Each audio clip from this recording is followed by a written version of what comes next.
Did you know that nearly 50% of startups fail by their fifth year? But what if I told you that even billion-dollar enterprises, led by some of the most brilliant minds, aren't immune to catastrophic failure?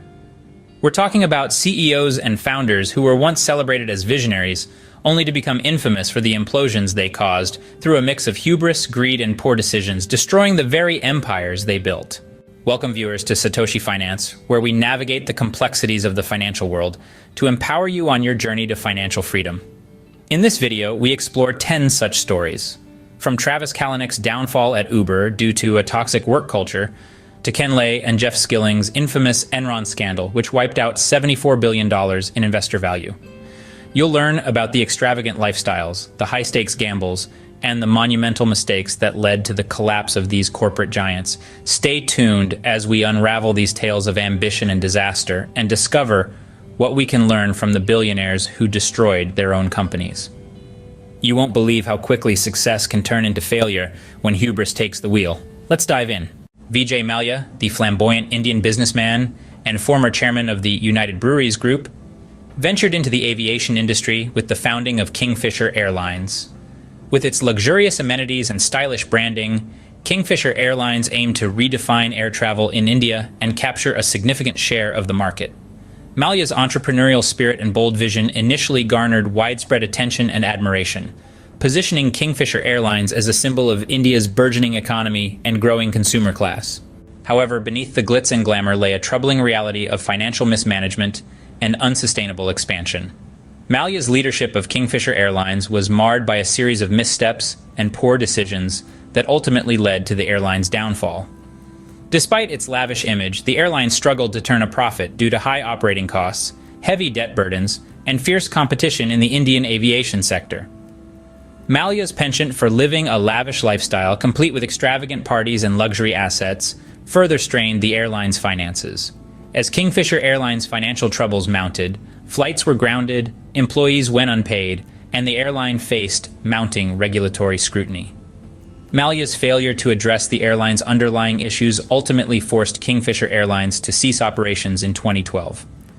Subsequently, Mallya faced a slew of legal challenges and charges of financial misconduct, including accusations of defaulting on loans worth billions of dollars.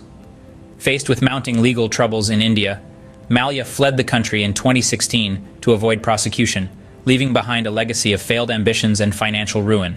Vijay Mallya's downfall serves as a cautionary tale about the perils of unchecked ambition, reckless financial management, and the consequences of prioritizing personal indulgence over business sustainability. Sean Quinn's rise to prominence in Ireland's business landscape was nothing short of extraordinary. Once hailed as the country's richest man, Quinn built a sprawling business empire that encompassed diverse sectors such as insurance, cement, and hospitality. His entrepreneurial prowess and ambitious vision propelled him to the upper echelons of Ireland's corporate elite, earning him immense wealth and influence. Quinn's name became synonymous with success and prosperity, symbolizing the aspirational spirit of Ireland's economic boom. However, Quinn's fortunes took a dramatic turn with his ill-fated investments in Anglo-Irish Bank. In a bid to diversify his portfolio and capitalize on Ireland's booming property market, Quinn amassed significant stakes in Anglo-Irish Bank, once considered one of the country's most prestigious financial institutions. However, the global financial crisis of 2008 triggered the collapse of Ireland's property bubble and plunged Anglo-Irish Bank into turmoil. Quinn's heavy investments in the bank, coupled with mounting debts and poor financial decisions, proved catastrophic. The bank's collapse and subsequent nationalization sent shockwaves through Ireland's economy, leading to a domino effect that culminated in Quinn's own financial ruin. His companies were placed into administration, marking a stunning downfall for a man who was once regarded as a titan of Irish industry. Sean Quinn's story serves as a cautionary tale about the perils of overreaching and the consequences of financial hubris in the volatile world of business. If you've made it this far, consider taking a moment to subscribe to our channel. Subscribing is absolutely free, and you can always change your mind. We have a wealth of financial insights and exciting discussions lined up for you. Your support not only helps us reach a broader audience, but also motivates us to continue creating high-quality content that educates and empowers viewers like you. So, hit that subscribe button, stay tuned, and join us on this journey towards financial empowerment. Thank you for being a part of our community.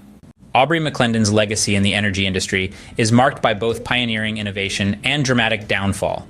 As the co-founder of Chesapeake Energy, he played a pivotal role in revolutionizing the shale gas industry, helping to unlock vast reserves of natural gas through hydraulic fracturing techniques. Under McClendon's leadership, Chesapeake grew rapidly, becoming one of the largest producers of natural gas in the United States. His ambitious vision and relentless pursuit of expansion propelled Chesapeake to the forefront of the shale revolution, earning McClendon widespread acclaim and immense wealth. However, McClendon's aggressive tactics and high-risk strategies eventually caught up with him in Chesapeake Energy. His insatiable appetite for land acquisition led the company to amass enormous debts, which became increasingly unsustainable as natural gas prices plummeted. Chesapeake's heavy borrowing and financial instability raised concerns among investors and regulators alike. In 2013, amid mounting pressure from shareholders and a corporate governance scandal involving McClendon's personal investments in company wells, he was ousted from Chesapeake Energy. His departure was followed by federal antitrust charges related to bid rigging in the leasing of oil and gas properties. Tragically, McClendon's legal troubles were cut short when he died in a single-vehicle car crash a day after being indicted, leaving behind a complex legacy that underscores the risks and consequences of unchecked ambition in the volatile energy sector. Gerald Ratner, as the CEO of Ratner's Group, once presided over one of Britain's largest jewelry retailers, with stores spread across the country. However, his tenure came to an abrupt and notorious end due to a single ill-fated speech. In 1991, during a public address to the Institute of Directors, Ratner made a catastrophic blunder by describing one of the company's products as total crap. This offhand remark, intended as a joke, reverberated far beyond the confines of the conference room, causing a seismic shift in consumer perception of Ratner's Group. The fallout from Ratner's ill-judged comments was swift and devastating. The public's trust in the company's products was shattered, leading to a mass exodus of customers and a sharp decline in sales. The once thriving jewelry empire saw its market value plummet by hundreds of millions of pounds virtually overnight. Amid the unprecedented backlash and mounting financial losses, Ratner was forced to step down from his position as CEO in a bid to salvage what remained of the company's reputation. The Ratner effect, as it came to be known, serves as a cautionary tale about the power of words and the delicate balance of consumer trust in the world of business. Jeff Skilling joined Enron in 1990 and quickly rose through the ranks to become CEO in 2001. Known for his sharp intellect and aggressive management style, Skilling was instrumental in transforming Enron from a traditional energy company into a diversified and innovative trading giant. Under his leadership, Enron expanded into new markets, including broadband and energy trading, and was celebrated for its cutting-edge business practices and rapid growth. Skilling's strategic vision and innovative approach initially seemed to position Enron as a leader in the energy sector, earning him and the company widespread acclaim. However, the success story of Enron was built on a foundation of deceit. Skilling, along with other top executives, orchestrated a massive accounting fraud that involved manipulating financial statements to hide the company's debt and inflate its profits. They used complex financial structures and off-balance sheet entities to deceive investors and analysts about Enron's true financial health. The facade began to crumble in 2001 when Enron declared bankruptcy, wiping out billions in shareholder value and leading to the loss of thousands of jobs. In 2006, Skilling was convicted on multiple federal felony charges, including conspiracy, insider trading, and securities fraud. He was sentenced to 24 years in prison, although his sentence was later reduced, and he was released in 2019. The Enron scandal, one of the largest corporate frauds in history, not only brought down a giant, but also led to significant changes in regulatory policies and corporate governance.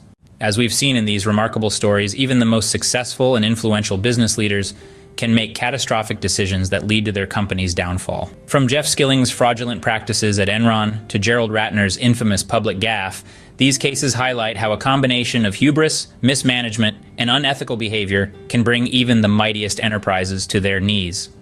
Aubrey McClendon's aggressive strategies at Chesapeake Energy, Sean Quinn's ill-fated investments in Anglo-Irish Bank, and Vijay Mallya's extravagant lifestyle and mismanagement of Kingfisher Airlines further illustrate the fragile nature of business empires. These tales of ambition and failure remind us that no company, regardless of its size or success, is immune to collapse if led astray. As we conclude part 1 of our exploration into billionaires who destroyed their own companies, we have seen the profound impact that poor leadership and unethical practices can have on businesses, employees, and economies.